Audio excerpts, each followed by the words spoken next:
My family and I were walking on the beach when we saw an old man struggling to get up out of his chair. I ran over quickly to help, but of course, then my little brother comes, ruining the situation. You see, my brother is always trying to be better than me to do these things first. When I said I was going to study for my SAT exam, my brother who decides he needs to as well, and he's in 4th grade. My parents always take his side, not realizing he's taking ideas from me. And then my parents always say, you should be more intelligent like your brother is. And I realized that isn't fair. They shouldn't be treating me like this. So, the next thing I did was I ran away. I ran so far to the other side of town. I ran past the mountains at the edge of the bakery that we used to go to all the time. I ran past the next city, and sure, it took me weeks. But I kept going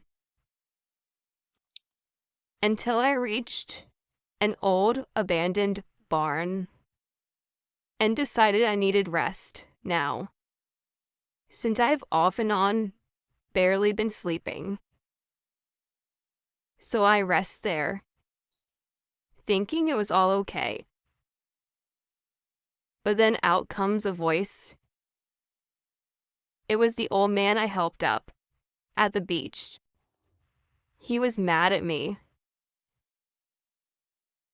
He didn't seem to be sober. So I ran out of there as quickly as I could, went to the side of the road, and was crying. I didn't know what else to do. But I remembered one thing.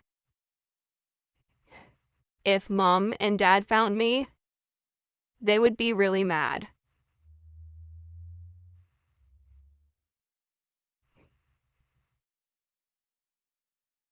But they would still favor the little brother over me, since he's apparently perfect. But maybe running away will help them decide, help them realize that once I'm not there anymore, he can't get the ideas from me.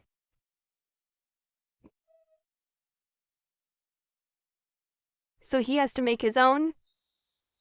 And our parents are going to realize he's not as smart as he seems. He may still be pretty smart, knowing already how to do Pythagorean theorem.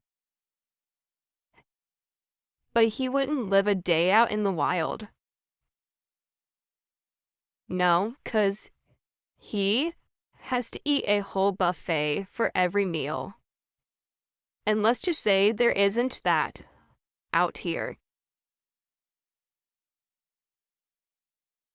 So obviously, I went off to go find some food since I was starving.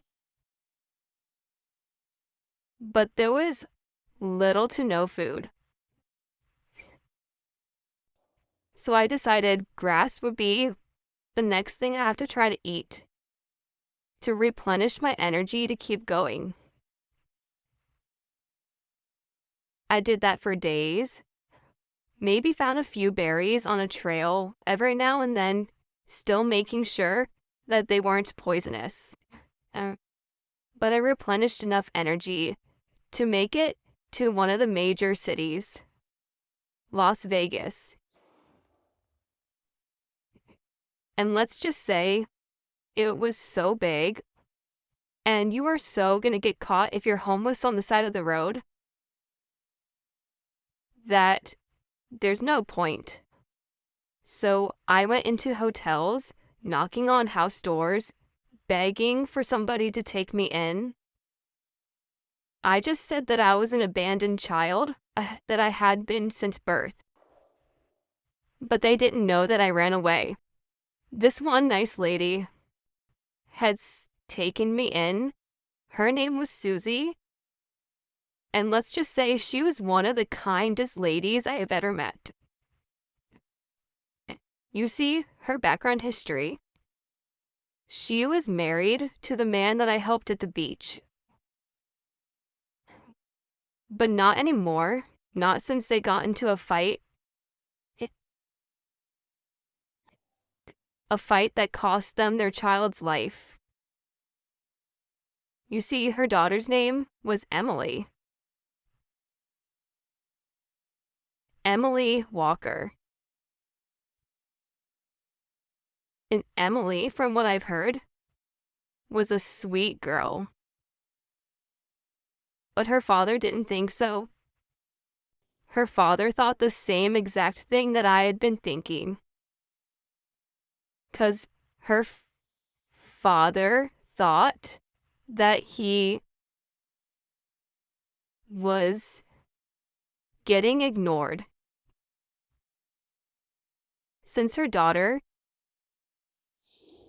since his daughter was getting more attention than him, and the ideas were being stolen from him.